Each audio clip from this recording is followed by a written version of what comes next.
Assalamualaikum warahmatullahi wabarakatuh. Kami dari kelompok 8 ingin mempresentasikan hasil review dari artikel tentang motivasi dan kepuasan kerja. Sebelumnya, perkenalkan, saya Aida Pujinur Gafikoh, NIM 2305510067. Nama saya Oktavia Nurisna ini, NIM 2305510056. Perkenalkan, saya Kesia Destania Putri dengan NIM 2305510066. Motivasi dan kepuasan kerja. Motivasi dan kepuasan kerja sering dianggap sebagai dua faktor kunci yang mempengaruhi efektivitas dan efisiensi organisasi. Banyak penelitian menyimpulkan bahwa keduanya saling berkaitan dan sering dianggap saling melengkapi. Meskipun ada hubungan erat, keduanya memiliki perbedaan yang signifikan. Jadi, organisasi harus memperhatikan kedua faktor secara terpisah untuk mengidentifikasi aspek mana yang perlu diperbaiki, baik itu memotivasi karyawan untuk bekerja lebih keras atau meningkatkan kepuasan mereka terhadap pekerja yang sudah dilakukan. Kemudian motivasi adalah dorongan atau kekuatan yang mendorong individu untuk bertindak dan berkaitan dengan pilihan yang dibuat untuk mencapai tujuan tertentu. Para peneliti seperti Weisen dan Ras mendefinisikan motivasi sebagai keinginan untuk memenuhi kebutuhan. Sementara Fuller et al. Menekankan bahwa motivasi mencakup intensitas, arah, dan ketekunan usaha. Contohnya, seorang karyawan yang ingin promosi akan memutuskan apakah mereka harus mengambil pelatihan tambahan, bekerja lebih keras untuk menunjukkan kemampuan mereka. Teori motivasi dibagi menjadi dua, yaitu teori proses dan teori konten. Teori proses berfokus pada bagaimana individu memproses kebutuhan dan tujuan mereka dalam konteks pekerjaan. Pada teori ini ada tiga, yaitu yang pertama teori harapan Fromm, yang kedua teori ekuitas Adam, dan yang ketiga ada teori penguatan Skinner. Teori harapan Fromm dalam motivasi seseorang ditentukan oleh tiga faktor, yaitu valensi atau daya tarik hasil, yang kedua instrumentality atau hubungan antara kinerja dan hasil, dan yang ketiga ada ekspektasi, yaitu keyakinan bahwa usaha akan menghasilkan kinerja. Yang kedua, teori ekuitas Adam. Teori ini pada persepsi individu tentang keadilan dalam hubungan antara input atau kontribusi dan outputnya hasil. Jika tak seimbang, maka mereka merasa tak adil dan dimotivasi untuk mengembalikan keseimbangan.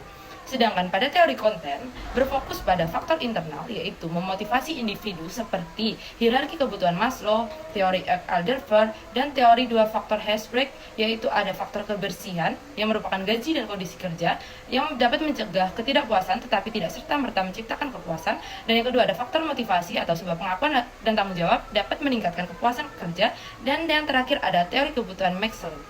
Hierarki kebutuhan Maslow tadi itu merupakan manusia memiliki hierarki kebutuhan dari fisiologis atau makan dan minum hingga kebutuhan aktualisasi diri atau realisasi potensi diri. Kepuasan kerja adalah perasaan positif atau menyenangkan yang dirasakan oleh seseorang terhadap pekerjaannya.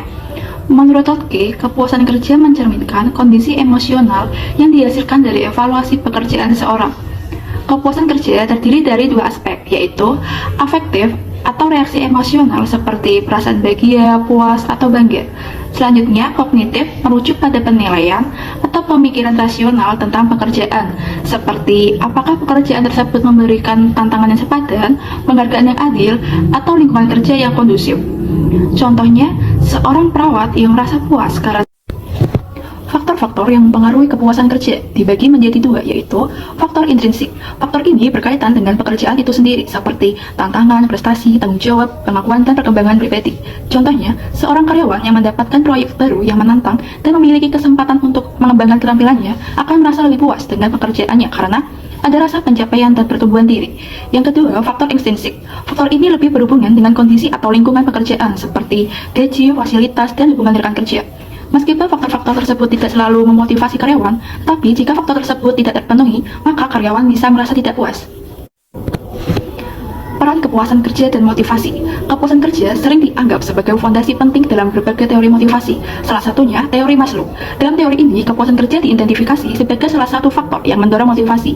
Ketika seseorang merasa puas dengan aspek tertentu dalam pekerjaannya, hal itu akan memotivasi mereka untuk mencapai lebih banyak atau bekerja lebih baik.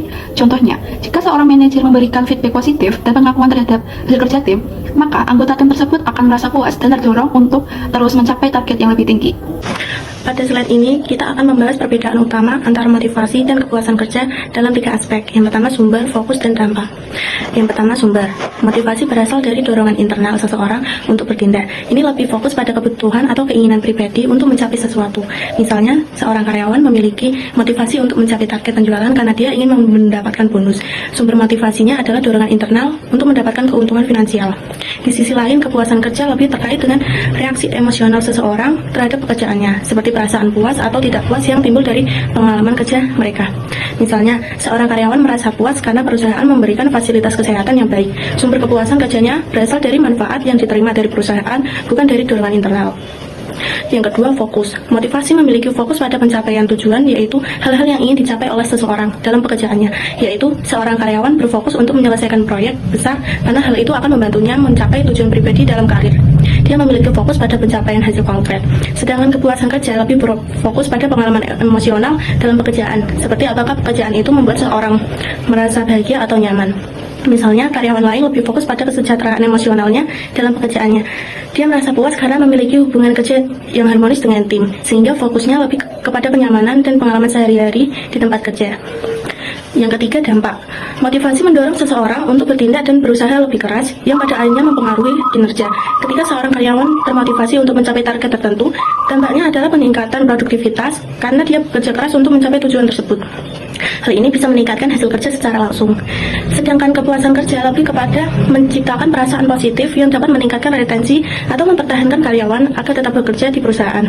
Karyawan yang puas dengan pekerjaannya misalnya karena lingkungan kerja yang baik, lebih cenderung bertahan lama di perusahaan.